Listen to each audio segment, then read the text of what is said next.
My name's Andy Porter, and my friend and colleague Shaun Harper and I administer this little program, which we enjoy immensely. And today we have, as you know, Angel Harris with us here. He's from Duke University. You have to be paying attention when you want to invite Angel to a talk. I reached out to Princeton, but he was not there anymore. Moved on, long gone. He was long gone. So he is his career has been meteor-like in my estimation. Anyway, he went to the University of Michigan. Public policy and sociology there, and then he took a sabbatical at that great institution in the Midwest, the University of Wisconsin-Madison, and he went to UT Austin for a year, and then he went to Princeton, where he spent a number of years, got tenure in the sociology department, and then he went to Duke, where he's now a full professor. He has a couple books to his credit. The first one, I didn't memorize the titles, but I like the title of the first one, so I'm going to read it. It came out in 2011, yeah. Kids Don't Want to Fail, Oppositional Culture and the Black-White Achievement Gap. Actually, we don't ordinarily request a topic when we give everybody their own chance to pick their topic, but if I was going to pick one, I would have requested that one. I love it, right? But he's got one that just came out this year, 2014. So we can buy it now, right? Sorry? It's available for purchase. Yeah, available for purchase. It is available for purchase, and we ordered extra copies for the bookstore because we knew there'd be a run on it. He's co-authored with Keith Robinson, The Broken Compass, Parental Involvement with Children's Education. And both of these are published by Harper University Press, which is, we here like to put our stuff in good university presses, and that's a good one. So he's published a number of articles. His work, I don't know, you correct me if I get this not exactly the way you want it, but he focuses on issues of achievement differences between groups, and he also looks, though, at transition periods, especially from adolescent to adulthood, I think, which is a very, I think, yeasty place to be looking, because I think, I don't know whether you remember yours, but you should. I'm way older than you, and I still remember mine. It was such a painful experience. But in any event, it's a great pleasure to have Angel Harris here, and I look forward to hearing what you have to say. Thank you. Okay, so today I'm presenting the work based on the book, The Broken Compass, Parental Involvement in Children's Education. So it's a book that's co-authored with Keith Robinson at the University of Texas at Austin, and I think he was here a couple of weeks ago and presented something on this topic. And so today I'm going to present some of the research, and hopefully we'll have a good, interesting discussion. So I'm going to start off by telling you what the roadmap is for this talk. So I'm going to talk about the problem, and basically, one of the reasons why I'm interested in this topic is because of the achievement gap. So I'll talk about the racial achievement gap. I'll then talk about the emphasis on parental involvement as one of the major ways of dealing with racial differences in achievement. Then I'll talk about whether or not parental involvement actually matters for achievement. And when I say matters, I mean, the relationship between parental involvement and achievement. And I'm going to focus on two aspects of parental involvement. Does parental involvement at home work? And then does parental involvement at school work? And for this, there were a lot of findings, so I'm just going to summarize some of the findings for parental involvement at school. Then I'm going to talk about parenting and poor performance. And finally, if parental involvement matters, then how does it matter? And so this is going to be the structure for what I'm going to talk about today. So I'm going to start off with the problem in the achievement gap. So this slide is showing you the achievement gap for 12th graders in the U.S. So this is based on the National Assessment of Educational Progress. So these are national data sets. And what I'm showing you is the gap in reading, math, U.S. history, and geography. Now, the year of the data is rather old, but that's not important, and you'll see why in a few slides. All of these bars correspond to 12th graders. Each test is scaled so that 300 is considered proficient. So what you're seeing is that on average, white 12th graders are closer to being proficient than black and Hispanic 12th graders. In order to give you a sense of the gap, I'm going to put up a red line. So this red line corresponds to white 8th graders. So this is 4 years worth of growth. Okay? Another way of thinking about this is that, on average, you see that black and Hispanic 12th graders are graduating high school with the equivalent of 8th grade skill set. Another way of thinking about this is that it's a 4-year gap. Okay? Here's the gap in a different way. I'm showing you the percentage of students at or above basic proficiency level across reading, writing, math, science, U.S. history, again, based on the National Assessment of Educational Progress. So this is nationally representative data.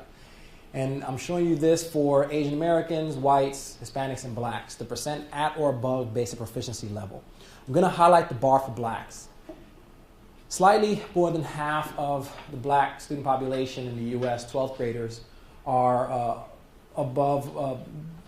proficient or above basic proficiency in reading, and less than a third are proficient in math, science, and U.S. history. This is just another way of showing you the gap. Okay, so this highlights the fact that previously it was that the gap was big. This is showing you that the gap is really pervasive. It spans across a wide range of subjects, so you really can't focus on any one particular topic. How is the gap changing over time? As you know, there's large-scale data sets collected every decade, so these are based on national data, and I'm showing you the black-white gap standardized across time. So this is based on the Equal Educational Opportunity of 1965, the National Longitudinal Survey of 72, High School and Beyond of 80 and 82, the National Education Longitudinal Study of 1992, and then the ELS, the Education Longitudinal Survey of 2006. Nationally representative data, all 12th graders. This is in reading. Now, this is based on a study conducted by Hedges and Newell in '99, and what they did was that they projected the rate of decline from 65 to 1992 was 0.12 standard deviations per decade. So the linear rate of decline from 65 to 92 was 0.12 standard deviations per decade. This last bar was something that I added. But if you consider their projected gap convergence per decade, and you say, okay, well, if it's going down by this much per decade, and it stands at this at the time the projection was made, then it's going to take about 5 to 6 decades for this to reach zero. So essentially, we're looking roughly 5 to 6 decades for gap convergence in reading. Now, that's in reading. Here's the same information in math. And so in math, the gap stands at 0.82, and this is the time that the projections were made, and it's declining by this much. So essentially, slightly more than a century for the gap to close in math, given the rate of decline from 65 to 92, absent any major intervention. Okay, that's what this is showing you. Now, I mentioned to you that the year of these data were rather old, all right? I was showing you data from the mid-90s, mid-2000s, I'm sorry, and early 2000s. And so I said that data was old. Here is the gap on perhaps the most consequential of exams, SAT. And this is from 1996 through 2012. Now, scores aren't important for what I'm going to talk about. So this is for whites, Asian Americans, Mexican Americans, and blacks. Scores aren't important. What's important is that these lines are not converging. They're basically parallel from 96 through 2012. So really doesn't matter what source of achievement you use, whether you use NAEP, whether you use NELS, doesn't matter what you use. The gap, all these data sets are showing a consistent story. Yes? But these are not probability sample data, so the cohort compositions can change over time. Absolutely. Yeah. Absolutely. Absolutely. And so this is in reading, and this is in math. Okay? Again, lines are not converging. Now, some news that may be good or positive is that this is 2011, 2012, 2013, 2014. These lines are supposed to drastically converge in 2014. And the reason why they're supposed to converge is because the No Child Left Behind Act suggests that the gap is supposed to close by 2014. And so when I think about that, I say, okay, they were either not aware of these projected trends, they were really, really ambitious or have a plan that they haven't unveiled yet, right? But we still have a few months left in the year, so we'll see what happens. But for the most part, this shows you that, the gap it's large. It's a 4-year gap. It's pervasive. It spans across a wide range of subjects. It's persistent. It's been around for a long time. It doesn't seem to be going anywhere. And so far, I've only been talking about test scores. But the gap also exists on GPA. So here I'm showing you the average GPA for whites relative to the national population. So in 2001, the average GPA nationally was 3.3, and whites were 0.06 above that. And in 2011, the average GPA was 3.34, whites were 0.9 above that. All right? So this is whites above the national average GPA in 2001 and 2011. Here's the same information for Asian Americans. And now here's the information for Hispanics and blacks. So whether we're talking about test scores, it's a big gap across all subjects. It's not going anywhere, and it's not just test scores. So I'm basically highlighting what we already know. Perhaps I'm showing it in a different way, but I think this is a major problem facing this country, particularly because the U.S. demography is changing. So here I'm showing you the percentage of white and non-white population in the U.S. in 2000, percent non-white, 2010, and now you see 2020, 2030, 40.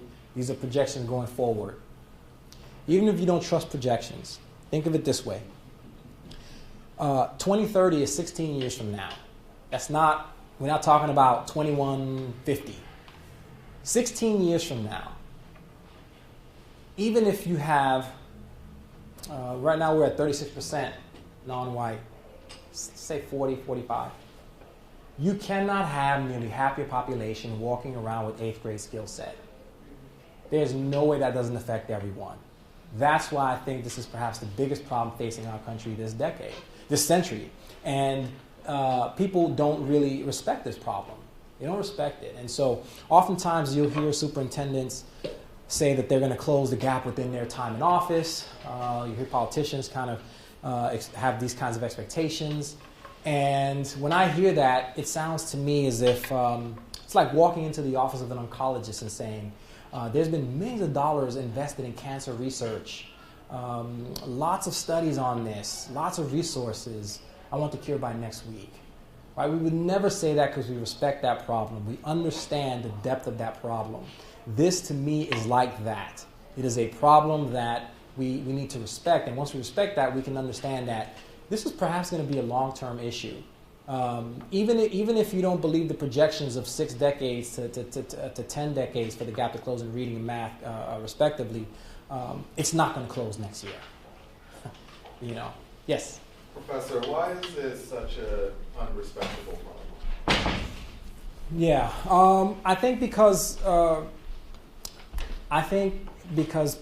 the most part, people tend to see problems that have something to do with them, kind of on their front doorstep.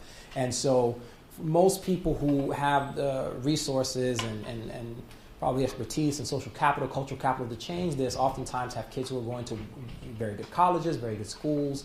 And so, and I'm speculating here, but I think that it's not something that people see readily in their day-to-day lives. And so my sense is that people live life experientially from their own perspective. And in order to see this as a major problem, you have to really have the aerial shot to see how these things, what the data suggests. And also you have to respect the fact that this is not just somebody else's problem, that it's a problem that's going to affect all of us. And I don't think we've reached that point yet. I think, like I said, if we have half the population walking around with 8th grade skill set, then I think it'll be something that's hard to ignore. We'll see how it affects our lives. Everyone will probably see how it affects them in some way. So now, implications of the gap. Well, again, imagine I said half your population, or nearly half your population, walking around with on average 8th grade skill set. The problem that we know is that there's this push to end affirmative action, and I think wasn't there like a 25-year limit on affirmative action? And anyway, so all that means that there's pressure on professional schools and colleges to kind of go with this true sort of meritocracy, test scores, and so all these things have implications for the diversity of leadership in this country. The diversity of our leadership in this country, and we know that there are policies that continue to strike down race as a use as a standard for admission. And here I wrote a couple of studies on the top 10% rule in Texas, and found that really the ones that were hurt were Latino students. Latinos had a greater cost with the top 10% rule in place, and it was supposed to be something to do what affirmative action was doing, but in a race-blind way. But anyway, so these policies have real implications, and not just that, but there was a study by the McKinsey Institute which suggested that if the achievement gap did not exist, that essentially the U.S. GDP would have been about $500 million bigger. And not just that, but even achievement nationally, if achievement if the achievement gap did not exist between the U.S. and several countries in the OECD, that essentially the U.S. GDP would be 16 to 17% greater than it is now. So, this is a major issue.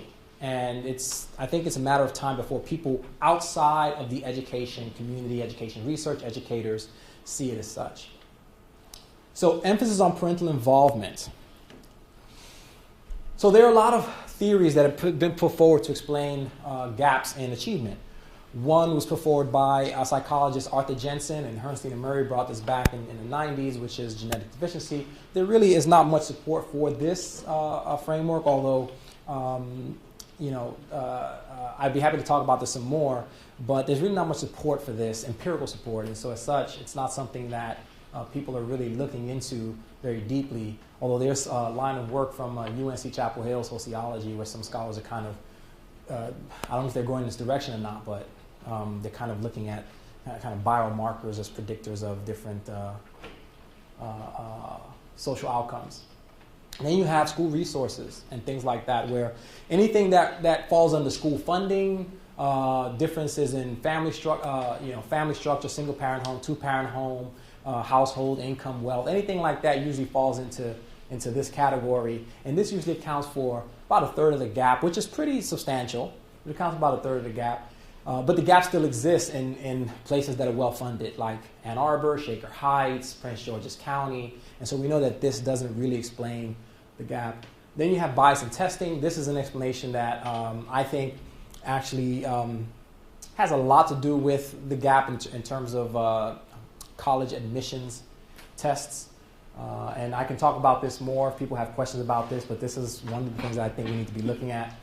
Another one is the schools perpetuate inequality, that essentially schools tend to educate or prepare children to occupy the spaces from which they originate in terms of social class origin. And so tracking, just think tracking. You come from a poor home, tracked, and then essentially your outcomes are likely to mirror your social class origin. So that's another framework. Bad culture is another one, that essentially black and brown children do not want to learn, or that they have this culture that's oppositional to education. And this is a framework that I've looked at. Actually, my first book was on oppositional culture, called Kids Don't Want to Fail. And Karen Tyson wrote a like a qualitative version of my book. They're both reviewed together. They've both been reviewed together. But essentially, our findings line up. That there's the extent to which this explains why kids do poorly is really overstated. And then there's parenting. Parenting is kind of seen in some circles as a silver bullet, right? The thing that if we just involve parents, that would solve a lot of our educational problems in this country. And so there's this belief that parental involvement is a solution. For example, Epstein says that we move from the question, are families important to student success in schools, to if families are important for children's development and school success, how can schools help all families conduct the activities that will benefit their children? So this belief, does extend to, there's like a cultural deficiency portion of this, because there's this notion that, hey, the biggest problem in our schools is achievement gaps, and we could fix that if parents are involved. And the implication there is that, well, if you involve the parents of the low achievers, black and brown children, that would fix everything. And so essentially the assumption there is that black and brown parents somehow don't value education as much. And so if we could just get them to value education and be involved, that would help out. So there's kind of this cultural deficiency narrative in this kind of logic as well. And this belief has, really reached the top. And so here's a quote from Barack Obama, in which he says that there is no program or policy that can substitute for a mother or father who will attend those parent-teacher conferences or help with the homework or turn off TV. Put away the video games. Read to their child. I speak to you not just as a president, but as a father. When I say that the responsibility of our children's education must begin at home, that is not a Democratic issue or Republican issue. That's an American issue. And so, this belief is really entrenched, and it's held in many circles.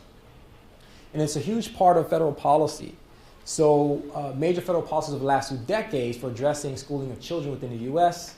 include parental involvement as a major component. So, for example, the Improving America Schools Act and the No Child Left Behind Act, one of the goals of the act was to involve parents and to increase parental involvement.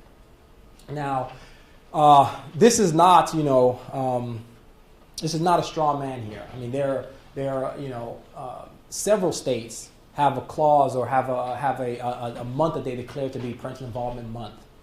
Okay, so several states here. And so, and in these clauses, it's very common, the common clause and proclamation signed by governors to introduce Parental Involvement Month is usually some statement like, research indicates that there's a positive relationship between high student achievement and high expectations and educational involvement. When schools, parents, and communities work together in partnership, our children succeed. Or the role of parents in creating successful preschool through college education system for Nebraska's children cannot be overstated. And so that's something that's very common in these clauses that announce Parental Involvement Month. And here's a quote from the governor of Tennessee, Phil Bresden, who says, parents are a child's first teacher, and we must encourage strong interaction between families, communities, and schools. Family involvement in a child's education can only lead to success and higher achievement. It can only lead to success and higher achievement. Then you have Governor Jack Markell of Delaware, who says, one point that's made over and over is how critical parental involvement is in student success. What happens at home has a huge impact on what they are able to do at their desks. You have Nebraska's Governor Dave Hanneman, who says, parents play a critical role in education. I applaud each of these school districts for the emphasis they place on getting parents involved in education. Parents and teachers working together is an essential element in student learning and academic achievement. So you see this time and time again. This is conventional wisdom. It's a foregone conclusion. That's it. This is what it is. So the motivation for this project is, the policy recommendations for increasing parents' involvement in education and the federal dollars directed toward this cause seem to be driven much more by ideology than empirical evidence. And so in reading a lot of these quotes and in looking further into parental involvement, I was looking for that work that showed me, yes, this is it. All these people are correct. This is the thing. And I didn't find that. So parental involvement as a panacea for raising academic proficiency in American schools is far from being unequivocal, even absent barriers to involvement. And finally, this book represents an attempt to become more comfortable with the enormous policy effort administered toward this issue. is the belief in parents as levers for educational improvement empirically supported? So that was the motivation for this project. So now I'm going to talk about, does parental involvement matter for achievement? Okay, so first I'm going to talk about parental involvement at home, and then I'm going to summarize the findings for parental involvement at school. Okay, so the book, Broken Compass, started off by looking at the relationship between social class and achievement. We know that there's variation by class in terms of how kids do. We also know that there's variation by race in how kids do academically. And so parental involvement was divided into two groups, which is basically parental involvement at home and then parental involvement at school. These are things that parents can do at home with their children, and these are things that parents, do at school or bring them into contact with schools. So the idea was to see whether or not there was social class variation in parental involvement at home and school, right? Because the reason, basically the assumption that this model is making is that the reason why there's a gap in achievement by social class is because parents differ in terms of their levels of involvement, both at home and school, right? And so that was chapter 2. So this is not intended to be a path diagram. So the path is more of a conceptual framework, a guiding model of the book, and each path is really a chapter. And then looking at the implication that parental involvement has for achievement, and that was chapters 3 and 4. Now, I'm not going to talk about the social class findings, but in general, this goes in the direction that we predict, right? As social class increases, you see more of this, and I'll talk about these paths in a few minutes. But and social class was measured by parents' education, whether you are no high school diploma, and bachelor's, college graduate, and then also based on income, whether you were below the median income, from the median income to twice the median income, and then twice the median income or greater. So these were kind of crude measures of social class. And then race. Essentially, do these groups differ in their parental involvement at home by race? And what implications does parental involvement at home have for achievement? This link is different from this. These two paths are not the same. Okay? They're different paths. And what makes them different is that this path here, the red one, is examined for each social class group separately. All right? And then this path here is examined for each racial class group separately. So they're going to be different estimates. And then does parental involvement at school vary by race? And what implications does that have for achievement? And the same principle here. These two paths are not the same path because the relationship can differ depending upon the racial group you belong to or the social class group you belong to. And then chapter 9 was looking at the relationship between, parental responses to poor performance and achievement. And then chapter 10 was how parental involvement works. If it does work, here's how. And then finally the conclusion. So this is basic framework of the book, and I'm going to talk about the blue paths today. In particular, I'm going to really focus on this one, 8 and 9. And I'll talk you through the other paths. Yes? The measures that you just mentioned, where are the data from? NELS or? Yeah, so I knew you were going to ask that question. How do you know? I'm not even in education. I just knew. So that's why I have it right here. Oh, look at you. Okay. So, Thank you. So right here, the data come from the NELS. And so the NELS here is, we probably all are familiar with the NELS, National Representative, Panel Data, and there's the N. Also comes from the CDS, Child Development Supplement to the Panel Study of Income Dynamics. And so this is the PSID. I don't know if people are familiar with that, but the PSID is a nationally representative data set that began in 1968, and the families were surveyed, and nationally representative, the families were surveyed every year from 68 to 97, and then in 1997 it went to biannual data collection, and in 97 there was a sample collected, there was a sample on PSID families of children ages 0 to 12, and then again in 2002 they went back to the same kids, same families, and resurveyed them again, and then in 2007 again. So it's panel data, and so it's national representative as well. And then also use data from the ELS, Education Longitudinal Study, and from the MADIX, Maryland Adolescent Development and Context Study. This is a regional data set, but it was used to kind of see if the findings for particular analysis with the CDS was, if it was consistent with, if I was ever able to replicate findings from the CDS using pneumatics. And the reason why is because the CDS was limited in a set of measures on how parents respond to poor performance. And this had a lot more measures on that. So I ran the findings and they were the same. And I was able to see with richer measures that the patterns were similar. And I'm going to talk about that in a few minutes. Essentially, I used 4 data sets. So altogether, used 63 measures of parental involvement in this book. So there's 63 different forms of parental involvement. And so people think about it as, at home, read to the child, help the child with homework, have a rule about GPA, have a rule about homework, talk to the child about it. So I have 63 different forms of involvement like that.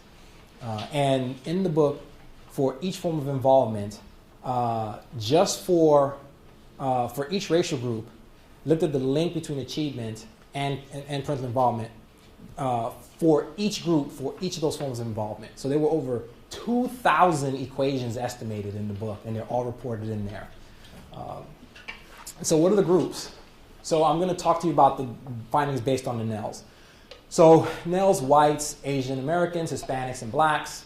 Asian Americans were sorted into 2 groups, which Asians A are kind of the groups that one thinks of when they think of kind of this model minority Asian, Chinese, Filipino, Japanese, Korean. And then kind of your Southeast Asians, your less advantaged Asians are in this category. So this is not the ideal way of disaggregating, but it's better than keeping them together as one group.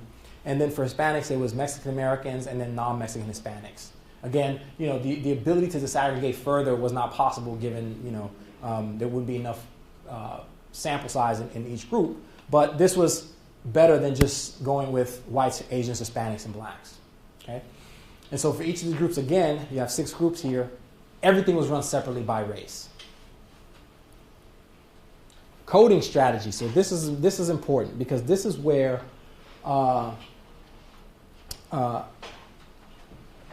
this part is important. The coding strategy and the analytic plan. So here, there are 3 typical response options to this type of data. So for example, how often do you or your spouse partner talk to your 8th grader about his or her experiences in school? It's typical response options. I don't know the difference between rarely and occasionally. That to me, that's hard to say. I know not at all, and I know regularly. All right? So what was done here was that distinction between rarely and occasionally can be ambiguous. So instead, you know if you do it regularly or if you don't do it regularly, period. All right? So sample is sorted into 2 groups for these types of measures. Let's think of it as reds versus the blues. Helpers, non-helpers. Think of it that way, okay? This was easy. Are there family rules that are enforced for your 8th grader about any of the following activities, homework, grades? This is easy, simple, yes, no. Reds versus the blues. All right, so that's pretty simple, straightforward.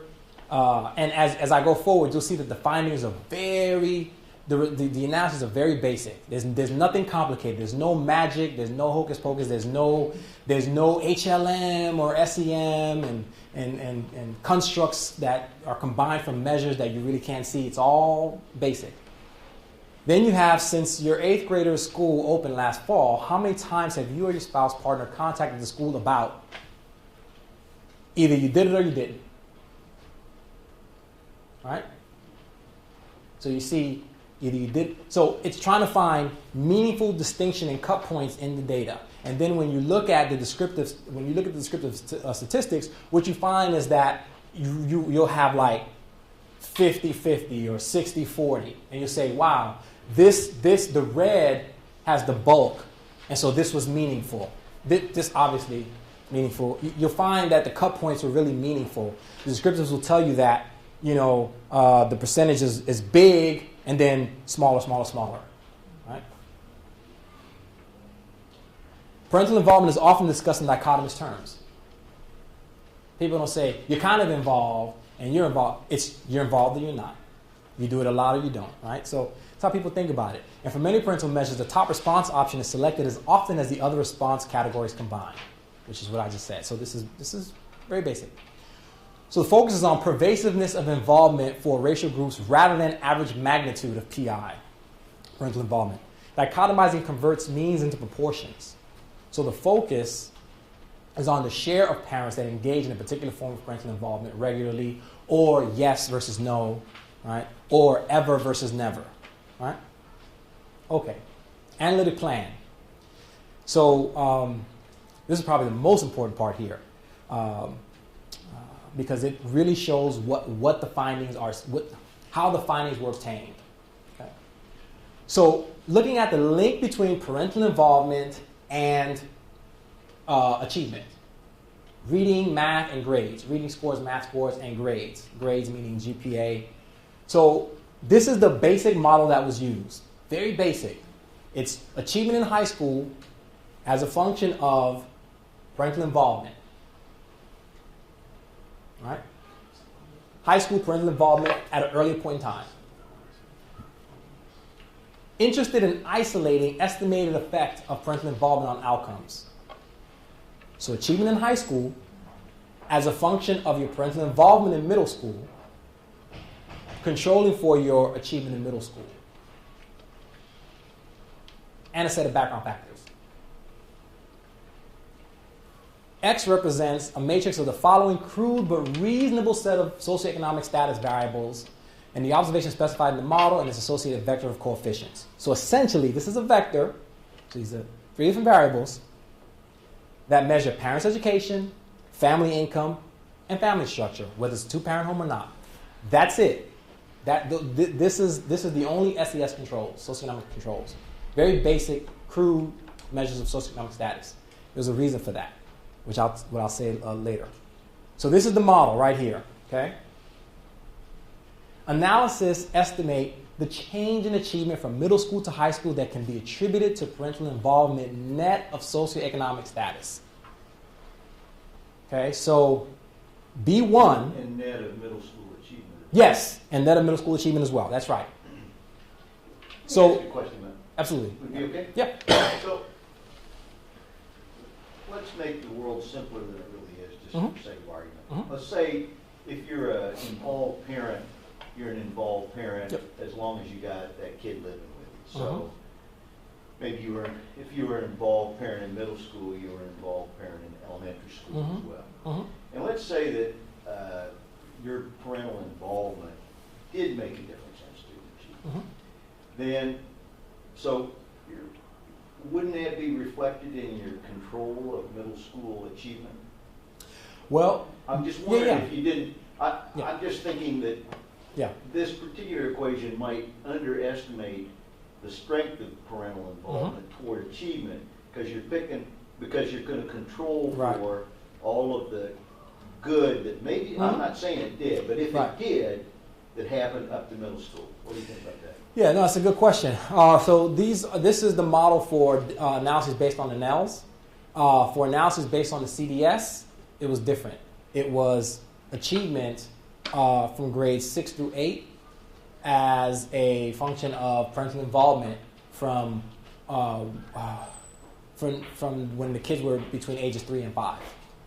And so essentially that moved everything earlier in the life course.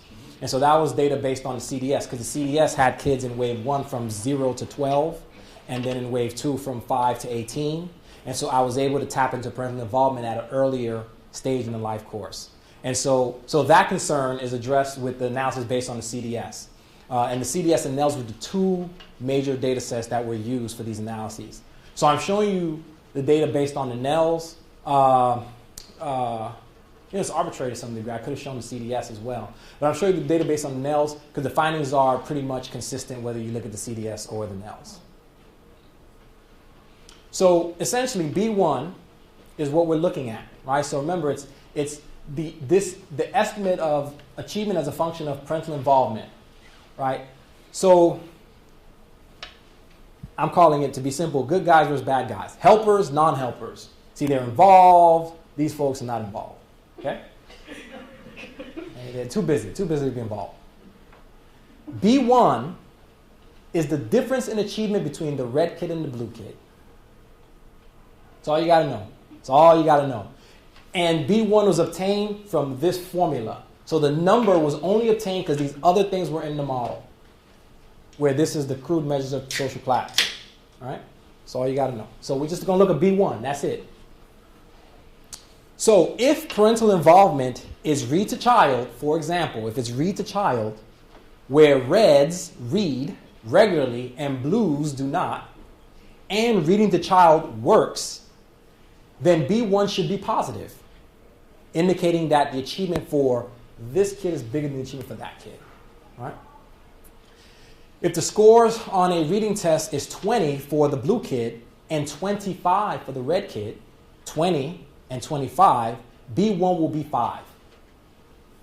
So I'm just having you interpret B1. It's going to be 5, right? So a negative B would mean, right, if the average achievement is 20 and 15, then this would be negative 5, which would mean the opposite. Right? Okay, keep that in mind. So we're just looking at B1. So how are the findings presented? This is B1. B1 is this here. Reading is the outcome. So reading achievement. So this is the change in reading achievement from time 1 to time 2 for whites, just for white kids in the sample. It's positive. It's positive. Forget the magnitude. It's positive. It works. Right? It's statistically significant positive. So this is the estimate. This is the standard error. So essentially, you know that in a state of the world in which you were able to collect 100 samples, 95 of them, it's going to be a positive estimate. The reds are going to have higher achievement, right? Think of it this way. Take blues and reds, separate them. The reds are going to have this much more achievement than the blues. All right? That's how you think about it. As for whites. Now, for whites, youth whose parents talk about school experiences score higher than those whose parents do not. Now, here it is for Asians A. It's gray because it's not significant. Okay? So this is the estimate. Standard error is really big, which means that you can't be confident this number is going to be negative all the time. Some samples will be positive, some will be negative. That's what it means when something's not significant. For Asians B, yes? Could you remind us what qualifies as talking about school experiences? Talk about school experiences? Yeah, so whatever it meant to the parent, right? So the parents were asked, how often do you talk about school experiences with your child? And so that's the limitation. That's one of the trade-offs when you're dealing with quantitative data, is that essentially it could be something for you, and it could be something totally different for someone else. So I'm sort of forecasting here what's about to happen on the next couple slides. Yeah. And my sense is that, if I'm a black parent, I may be talking to my kid about racial stress that she or he has experienced at school. Yes. Or the fact that, we read all day in school today, and I didn't read anything about a character from my own cultural background or, That's right. my interests, and I feel left out. The teacher suspended me because I'm a black boy. Yeah. And that's stressful for me. So Right. I just wonder. Right, and so in that case, you're talking to your kid about school experiences, and it could be a very different conversation because the content could be different than someone else talking about the school experiences and everything is great. Absolutely, that's the case, and that really is. See, this study goes to a certain point, and what you're talking about is there's a boundary there, and that's the qualitative research realm, right? So that what you're saying really is fertile ground for an ethnographer to kind of go in and say, let me see exactly what this really is, how this is really implemented. Does it mean the same thing across different groups, right? And so, did you have a good day? Exactly. And so that's certainly one of the limitations, right? And so I can't overspeak. I can't overspeak that, and that's the trade-off, right? For Asians B, same thing, not significant. For non-Hispanic Mexicans, not significant. For Mexican Americans, not significant. For blacks, significant and negative, which could be what you're saying, right? So it's significant and it's negative for black families. Now, significant and negative for black families. In other words, the reds doing worse than the blues. The red kids doing worse than the blue kids. Right? The red kids, their parents do this. The blue kids, their parents don't. Right? So essentially, parents who don't do this, their kids are doing better. For blacks, just for blacks. And this was run separately for each group. So this is 6 different models. Okay? Here it is for talk about high school plans. Not significant for anybody. Now, let me go back to a word on negative effects. I want to go to word on negative effects. Remember, this is the model. This is the basic model. Okay? Analyses estimate the change in achievement from middle school to high school that can be attributed to parental involvement, net of socioeconomic status. Right? So it's the change in achievement. So what does that mean? Recall, good guys versus bad guys, helpers, non-helpers. Okay. B1 is the difference in achievement between the red and blue kids. So let's really think about B1 and really what it means. What's another way it can be interpreted? Okay, so the analysis estimate the change in achievement. Remember that, from middle school to high school. So what does that mean? Here's achievement. Let's say you have a scatter plot, achievement on the y-axis, time on the x-axis. So time 1, time 2. So here's time 1. You have a red kid and a blue kid. Time 1, their achievement is whatever it is. Now, time 2, each kid is going to have achievement at time 1 and time 2, right? Beginning of the year, end of the year, whatever, right? But 2 time points. That achievement can change, and you can measure that for each kid, right? You can subtract time 2 versus time 1, and it could be the same. Oh, no change. The beginning of the year, you were an 82 average student, and now you're still an 82 average student. There's no change, right? And so for this, one would expect the blue kids to be there. If parental involvement works, then you certainly wouldn't expect no change in achievement among the reds, because they're the ones that are being involved. So no change, you'd expect that for the non-helpers. Change could even be, in this case, B1 would be negative. Change could be negative, right? You could be doing worse at time 2 than you were in time 1. And that's a negative, that's a decline. And you'd expect that for these kids, right? Or basically, B1 is less than 0 or negative. Change can be positive, such that you're doing better in time 2 than you were in time 1, and you expect that for these people because they're the ones that are involved, and so you expect a positive B. So that's another way of thinking about this. B1 is actually this space. This is your achievement time 1, and your achievement time 2 is here. Then B1 is this distance, all right? So B1 is the difference in change in achievement between the red and blue kid. Here's another way of thinking about it. This is the example that I like the most. If you take helpers, red, and non-helpers, blue, and so you take the parents and you say, okay, all the helpers go in this room. So this is a room, so all the helpers are in one room. All the non-helpers are in this room. The kids are in this room, right? Now understand that if you put a room full of all the children whose parents aren't involved on parental involvement measure X, there's going to be variation in achievement. It's not the case that all those kids are going to be doing the same exact way in terms of schooling. There's going to be variation. Some are going to be doing poorly. Some may be doing better than others. But for the most part, there is a distribution in achievement among these kids, right? That's the blue distribution. We know the same thing for the red. There's going to be a distribution in achievement. In reality, these distributions are overlapping, right? They're overlapping distributions. What we expect to see is that the average for the red should be higher than the average for the blue, such that B1 is reflective of that. So I'm just trying to show you different ways to interpret B1. That the average achievement for this kid, for these kids, should be higher than the average achievement for these kids.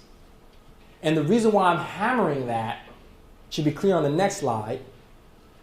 Achievement is the y-axis. This is the group on the bottom axis. Non-helpers, let's say this is the average achievement for the non-helpers, right here. There's a distribution around this, such that you have some kids, these two kids, see, they average that. That's the average for all the blue kids. But there's variation around that average. Let's say this is the average for the red kids, but there's variation around that average.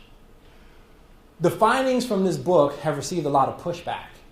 And part of it is, right, so if B1 shows a negative estimate, indicating that the non-helpers kids have higher achievement than the helpers on this form of parental involvement, whatever it is, let's say help with homework. This is what people look at. That's not true for me, because my parents help with my homework, and look at me, right? And I call this guy who sociology. I know a guy who did this, that, and the other. And I can say, well, really, I know another guy who did this, and the opposite. So where are we then, right? And so for a lot of people, it's hard for them to pull away from their sense that parental involvement is a good thing. It matters. It works. There's an emotional connection to that, and it's hard to pull away from that, right? But if they take the error view and say, okay, this is my soapbox moment. We go with guy who science when we lack data. When you have data, you substitute myths with evidence when it exists, right? So for example, you say, okay, what does it mean? I think help with homework should matter. I think it should be a positive thing. I think it should be a positive estimate.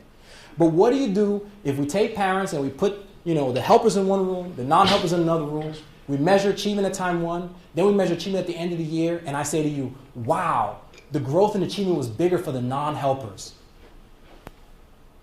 The response is not to say, there's something wrong with what we just did, right? The response should be, okay, wait a minute. Maybe there's something about the way the helpers are employing the help that's not effective. Maybe this is a diagnostic to point out where the problem spots are, right? Because if you believe that all of them should be positive, then you believe that if you think of parental involvement as keys on a piano, each form of involvement, and there's 63 keys on the piano, not really, but 63 measures of parental involvement, and you say, oh, parents, just press all of them, it doesn't matter which ones you press, it's all going to work. You're assuming that I press this one, I know what I'm doing, I press this one, I know what I'm doing. And so we're essentially saying that we believe that parents know how to be involved, it doesn't matter what they do, it's going to work. And that's a huge assumption. So now I'm going to show you the findings. So, yes? Do you remember what the proportions were for the various racial groups on this question? How many helpers versus non-helpers? Yeah, it varied by race. So, for example,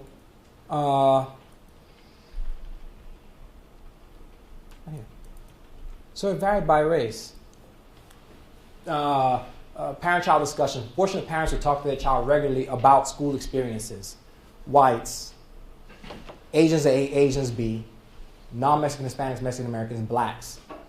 All right. So this is a portion to talk regularly. So that means the other three categories, remember it was regularly and then another three are in this space here for whites.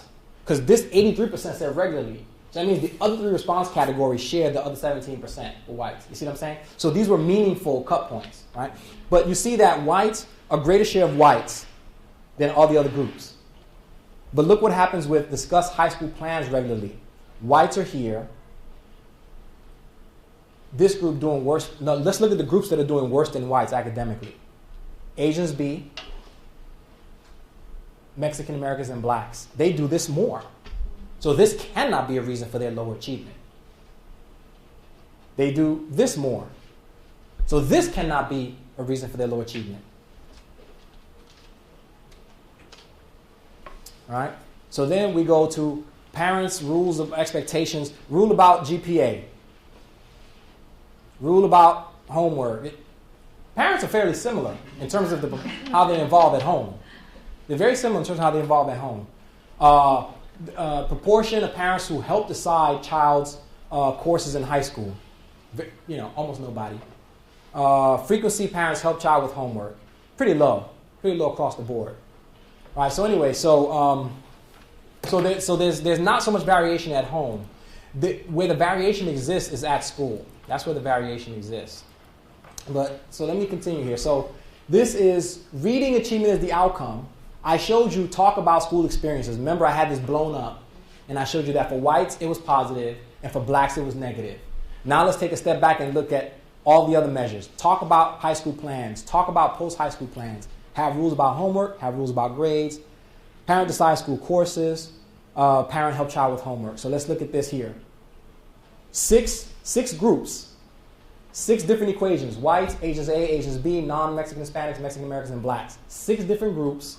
And here I'm showing you 1, 2, 3, 4, 5, 6, 7. So there's 42 estimates, 42 separate estimates for parental involvement on achievement.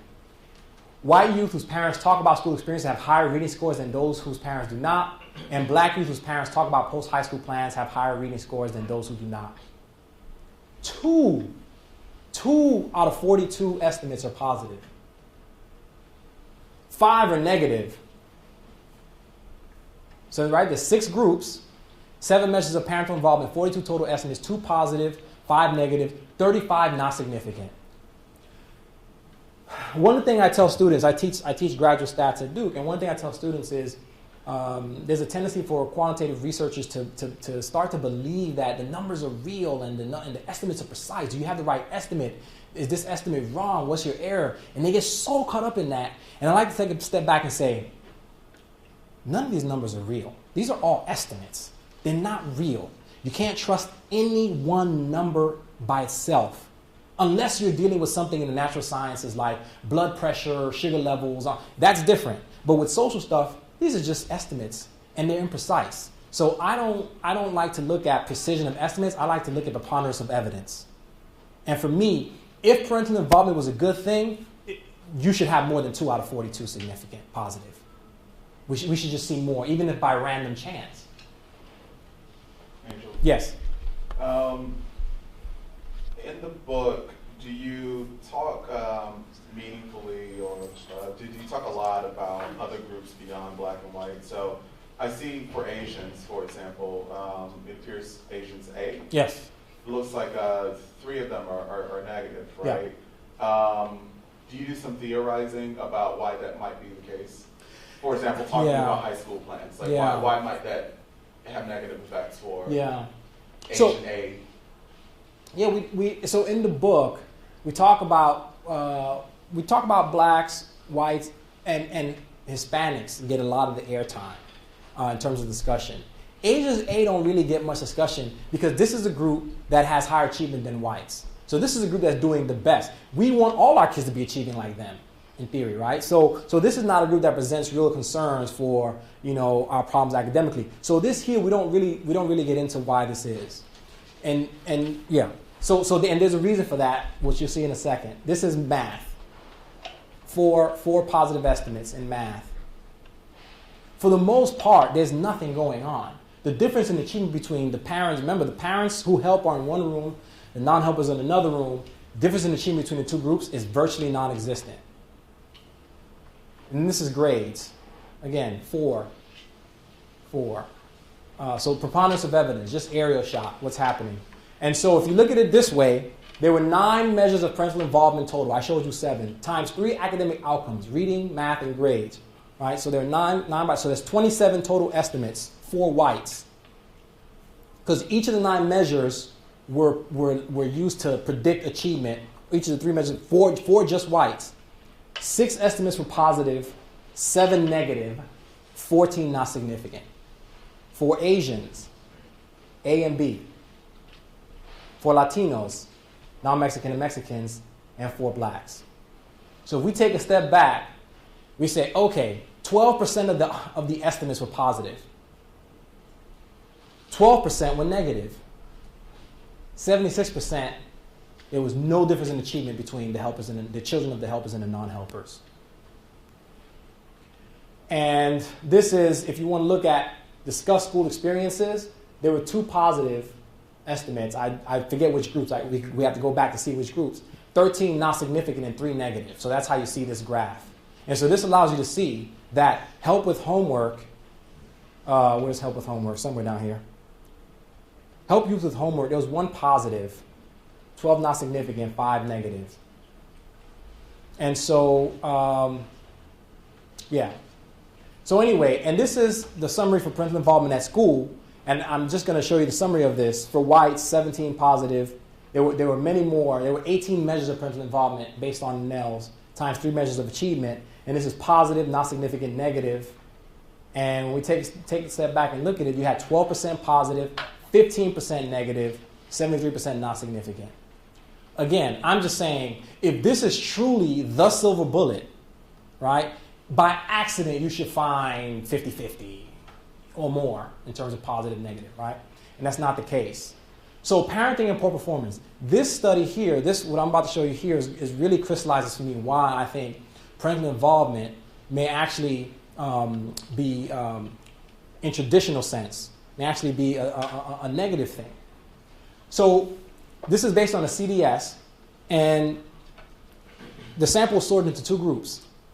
Those who, and when your child is having trouble in school, how do you respond? And we have punitive and non-punitive measures of parental involvement in response to poor performance. So the sample is sorted into punitive and non-punitive. Even if you're a parent and you do both, you're in this group because punitive is in your repertoire of parenting. You see what I'm saying? If you don't do this, then you're in the other group. Okay, so mild and acute. This is we're kind of going to be punitive. We're going to be real punitive. Okay, then this is non-punitive. Okay, parents are sorted into these two groups. So let's see how this. I think people know how this is going to shake out. So I'm going to show you the racial findings. For whites and blacks, mild punitive, percentage of whites, percentage of blacks. This is out of 100.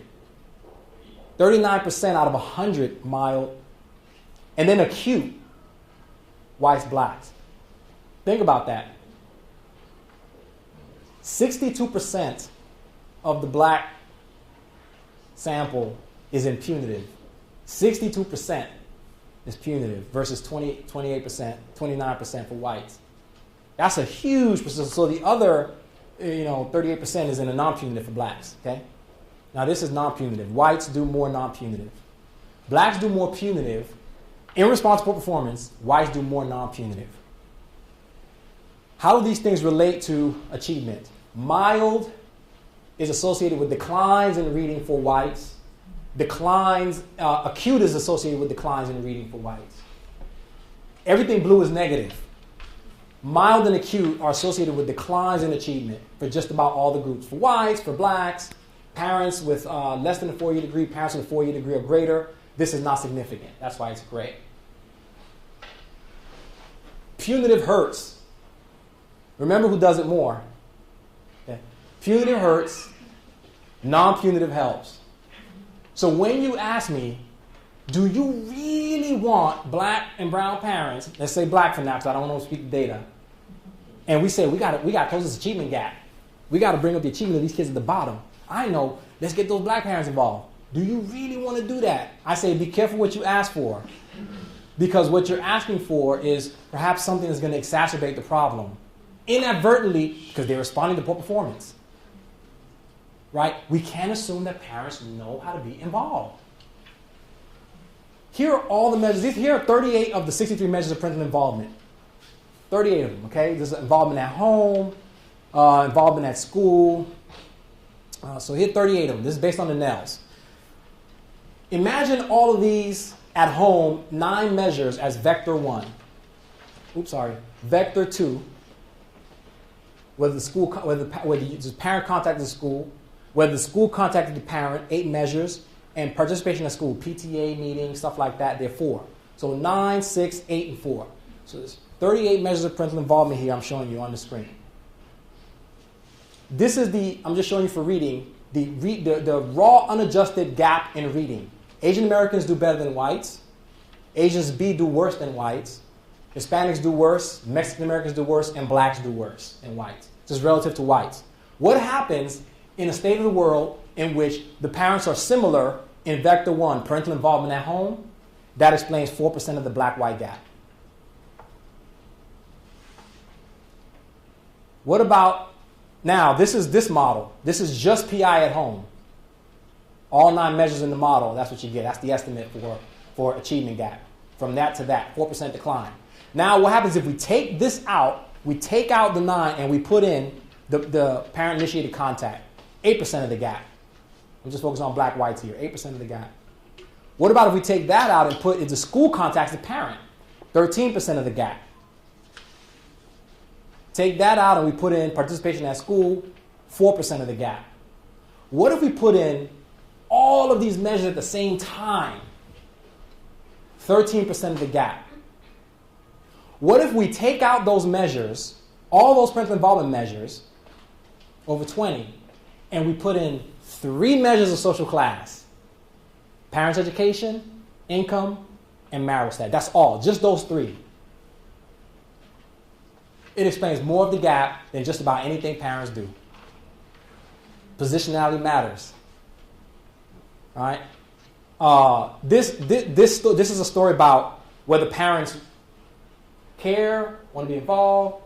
This is a story about, you know what? Don't matter how involved you want to be. I could do all these things, but there's still some benefit to social class that I can't access. All right? Did you put in social class and I did, but I have to look at the actual regression equation. because there's probably some collinearity Yeah. But in these cases, that's why they will run separately. The vectors will run separately for that reason. So if parental involvement matters, then how does it matter, right? So the findings are the same when you look at the CDS. Essentially, most of the things that parents do are not really related to increases in achievement. And in fact, there are more negative estimates than positive estimates. Yeah. Did you control for family composition or no? Because this is a general, Yeah. I mean, because this is more general, based on, I don't know what you spoke about at the beginning of the presentation. This seems to be more general, and it seems as if you probably did control for family composition. And if this is so, how significant of the impact would the roles of that gender play tied into academic achievement, and who's facilitating many of these parental involvement conversations? Yeah. No, that's a good question, and it's an empirical question, and it's a slightly different study, right? Yeah. Because then what one would do then is say, okay, let me create a series of profiles of kind of family profiles, Right. you know, a family that's like this, and then run these analyses for them, right? Mother-headed, father-headed, and so that's actually an empirical question, and so I don't know the answer to that because that's not what we ran.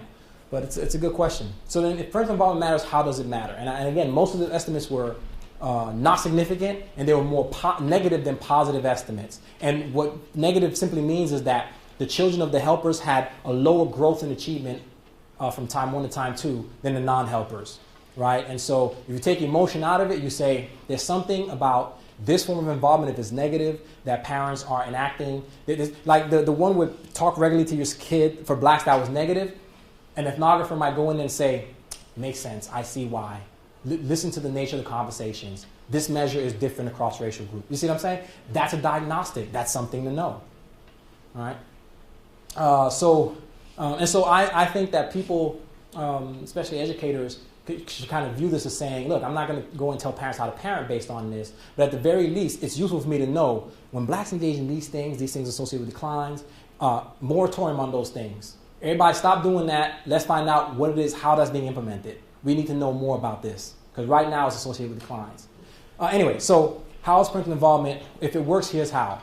So we came up with the theory. I hope it kind of threw it up in the air, and I'm hoping for somebody to catch the alley-oop and dunk it. But the idea here is that we came up with something called stage setting, which basically was saying that parents matter in a different way. And so what we measured is the traditional forms of parental involvement. Talk to the teacher, talk to the principal, PTO, PTA. These are traditional things. These are things that jump to people's minds when they say, we need to get parents more involved in the schools. That's what they think. However, parental involvement, we think, based on these findings, matters in a different way.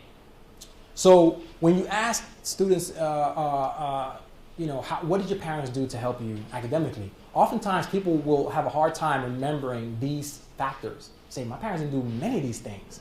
Right? And what you often get from people is they supported me, or they, but they can't quite verbalize these things. And so part of what we think is happening is that kids who do well academically, oftentimes there's two things at play. There's the extent to which all parents value education. Right? We all say, we want our kids to do well in school, value education. But parents vary in the extent to which they can take that message and sew it into the core of the kid, right? So I can tell the kid, education is important, it's really important, right? And I think I've sewn it in, but the kid leaves home and I come back and it's not really there, it's kind of hanging by a thread. And other people, they sew it in and it's stamped forever, right? And so parents vary in the extent to which they can do that. Immigrant parents have a kind of an easier time doing that in a sense, because they can look at their child in the face and say, the very reason we came here was for you to do well academically. Bam, that's stamped, You know, I mean, it's so much easier. So, you know, but then when they leave, so that's the extent to which the kid internalizes it. It's part of their soul. It's part of how they define themselves. Part of the self-definition. If I'm an athlete and I'm on a football team, I have a bad game, I'm down and depressed. If I have a bad test, okay, I identify with having a bad game. Right? If I'm not identified with something and I go out and have a bad day in golf, I'll identify as a golfer. Doesn't affect my global self-esteem. So being identified means that your performance on a task affects your global self-esteem. If it doesn't affect your global self-esteem, you're not attached to that.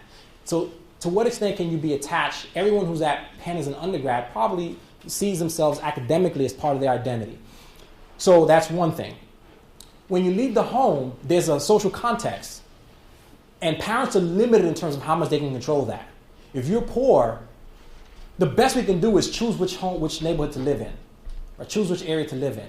But if you're poor, you're very limited in terms of how you control that. Once your kid leaves the home, now they're walking out there in the real world. There are a lot of things that can kind of pull at that or reinforce it. So the way I think about it is, imagine walking through the home of, I remember I went to visit, I was at Idaho State for like a week, and I visited this Native American tribe, this Native American reservation, and went through some of the homes of, you know, Native Americans, you know, poverty, real poor, and I thought, oh my goodness, just 15 seconds walking through the home and coming out, I say, oh wow, okay, what a context. Now, if I do the same thing for any professor in here and walk through their home for 15 seconds and I come out, it will be easy for me to say, even if both sets of parents never even look at the child, there's a context in which the child will probably do better. It's having the home office. You walk by it every day.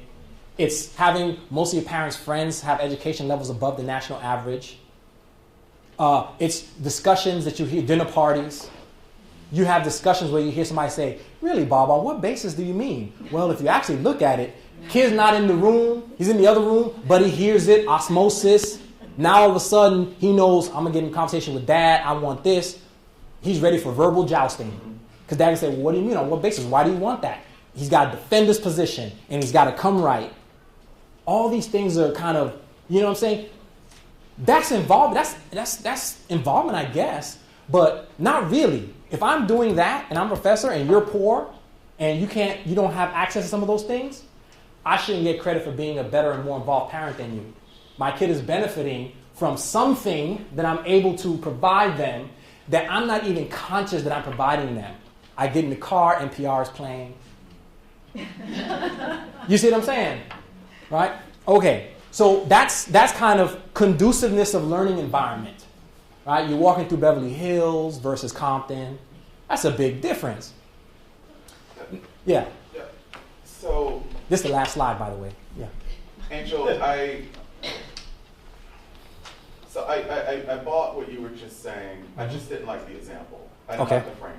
Okay. Right? So, you know, being on a reservation as a visitor and walking through someone's home for 15 seconds, right? It lends itself to making all sorts of deficit, cultural assumptions about what happens and doesn't happen in that home. No, absolutely. Yeah. And it could be that the one with the nice, shiny home office is the context in which the kid gets no attention because the parents are always on the computer or something, right? Right. So I would just sort of caution, right, against making an assumption, you know, based on a short-term stint in a particular cultural context. No, right, but I think the point I was trying to make was, even if you assume that the Native American family loves their kid as much as the wealthy parent, and they're just as involved, take the parents out of it, just walk through the space, and you're able to say, you know what, there are some things that this other parent can access that this parent can't. You know, and it's just the basis of, you know, the kind of environment the resource that you have allows you to provide. And so I was saying, even if the parents don't speak to the children, it's just that context. And oftentimes that's conflated with caring, and it's really not. It's really about, I just don't have it to give, you know. But if you have a situation where the quality of the message about the importance of schooling is low, in other words, you tell the kid schooling is important, and they don't really, it's not sewn in there. It's not sewn in there. But the quality of the context is good, right? Because you live in Beverly Hills, the kid is probably not going to drop out. That's why the dropout rate is pretty low. right? And so parents are unable to adequately convey the importance of education, but have resources to create good environments and counteract the negative, counterproductive environments, right? So so this kid will be all right. That's why the graduation rate is higher in affluent communities. Not all those kids identify with academics, right? But they're riding the wave of the resources. Then you have kids who the message is in there and they have good community. These are the kids that end up coming to Penn. Parents convey the importance of education well and have resources to create good environments and counteract negative, counterproductive environments. In fact, many of these kids often don't see negative or counterproductive environments. They see it in theory, on television. Then you have low. These are parents unable to adequately convey the importance of education. They still try and say, you better go to school, get your education. And that parent's trying harder, but there's so many other aspects of the community that they just cannot counteract, right? And then there's low-high, where the kid, this is the variation in, say, Detroit. Even in Detroit, where you have, let's say a tough area in Detroit, where you have, kind of a lot of negative aspects that might hinder someone's education, you're still going to have good achieving students who identify strongly with academics. You're still going to have that. You see what I'm saying? It's just that the proportions are different, right? And so here, did I put that up there? So here, it's the message wasn't ingrained, right? Yeah, okay, education is important. Okay, yeah. But he wasn't going to drop out. Never in danger of dropping out. Because even though it was low, I get C's and B's, the quality of the overall environment was still high enough that he could ride that out. You see what I'm saying? This kid, with that same low, doesn't ride it out. You see what I'm saying? We're talking about ways parents matter, right? And all parents are probably delivering, two parents could deliver the same message. School's important, do well. Both say the same exact words, and for one it sticks, and for the other it doesn't. There are aspects beyond their control. Anyway, so what we tried to do, 63 measures of parental involvement across major racial groups within the U.S., multiple outcomes. While a critique can be raised of each measure of involvement and outcome, the extensiveness of the approach makes me confident this study extends the literature. Receptiveness to the study rests upon the value placed on survey research and quantitative methodology. If the effects of PI are strong as reported, and these effects are perceptible to quantitative methodology, then the benefits for students should surely be reflected in these findings. And so we are part of a research community, although this is an extensive assessment. More work needs to be done. We need to unpack what these measures actually mean, and that's in the realm of qualitative research. And failing to realize that the best is the enemy of the good can stifle production and discovery. So I don't chase perfection in studies. The pursuit of perfection is a fool's errand. I don't do that. What I try to do is I try to extend the literature. And so the intent behind the study was to contribute to the literature, not write the perfect study, which is impossible. Thank you. Yes. Very intriguing presentation.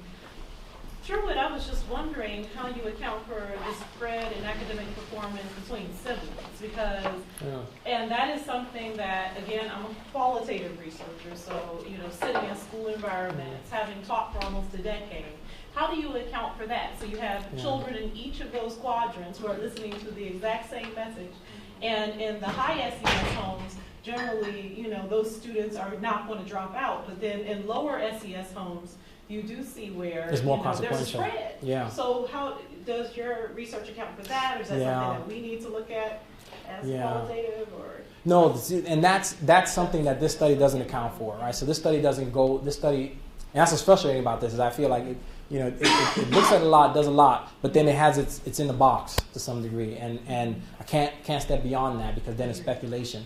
And so, but that would be interesting, because that's exactly what this framework allows for. Right? It allows for the same family, people are getting the same message, right? But you see a different outcome. And so there's so much more variation. Whereas if the resources are pretty good, the kid who's doing poorly or the worst in the family, they're going to be all right. Yeah, it's the George versus Jeb, because they're going to be all right. Exactly. He was the achiever. Exactly. And so to some degree, the message about the importance of schooling is less important the more resources you have, right? Because you could just say, school's important, get your education. Mother's a lawyer, father's a doctor, kid's going to be okay. they're not going to flunk out of high school. That almost never happens. And teachers also going to treat them differently in school, too. Precisely. Which is why parental involvement matters even less here, right? And it's consistent with the findings that social class accounts for more of the gap than just about anything you put in the model for parents. And so I'm not saying parental involvement doesn't matter. What I'm saying is it doesn't matter in the traditional forms of parental involvement that people often think and that they pressure parents to do. You know, you're a black parent, you have a lot of responsibilities, and people making you feel bad for not coming in and being involved in these ways. And even if you do this, there are still resources that other parents who have more resources and are probably doing all these things, but that's not why the kid is doing better. There are other things that they are able to pass on to their kids that you just can't access, regardless of how involved you are. And that's really the implication here. Yeah. Can you actually put, thank you.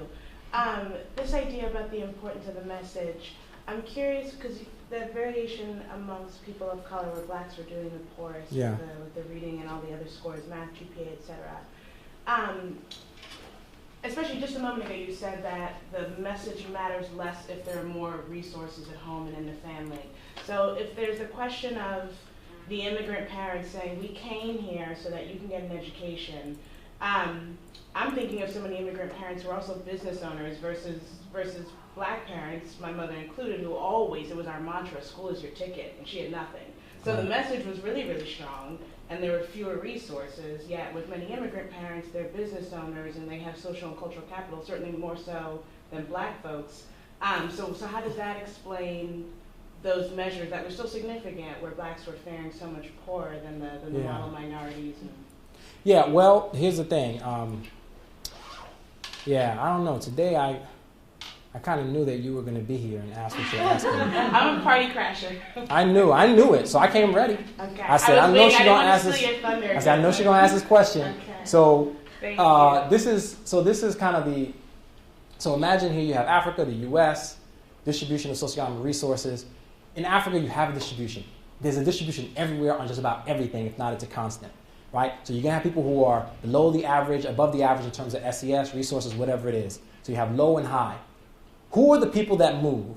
It's not the poor people, right? It's the high people, right? So they come and they immigrate to the U.S., right? Now, when they immigrate to the U.S., remember, it's just disproportionate distribution. You have a white distribution that they encounter. You have an African distribution or immigrant distribution. It's either there's a gap, but it's overlapping, right? But there's a gap. Right? And then you have the distribution for black Americans. Remember that this red group corresponds to high over here. Right? But let's take the black population and let's get the black all-stars, the black-born all-stars, the American-born all-stars. See what I'm saying? So you're comparing the immigrant, which is really the all-star people from that country, right? The all-star Jamaicans, and you're comparing them. Us. Sorry, you don't know but you're comparing them. You're comparing them to our whole team. Yeah. That's like taking your basketball team and bringing the three best players and comparing them to everyone on my team. I want to be able to drop my worst players and have a fair comparison.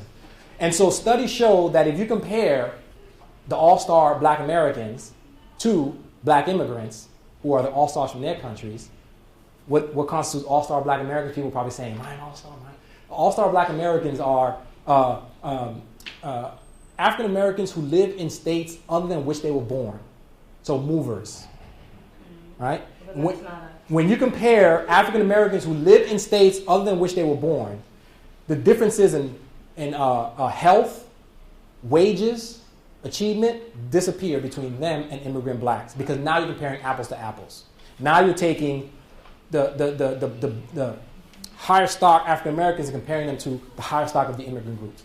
So the proper comparison group, and this is from Todd Hamilton, Kevin Thomas. So the proper comparison group is often, this is what happens, Jamaicans come and they're comparing themselves to all African Americans, and they're saying, well, wait a minute. If we took our all-star African Americans and sent them to Jamaica, they'd walk around and say, ooh, there's a lot of idleness around here too. You know what I'm saying? So anyway, so I don't know if that helped answer your question. Well, I hate to be a party pooper, but it's 4 o'clock, which is what we had this scheduled for. Okay. I don't know what your schedule is like, but I know I have a 4 o'clock appointment. But I do think you've got everybody fired up and engaged, so thank you very much. Well, thank you.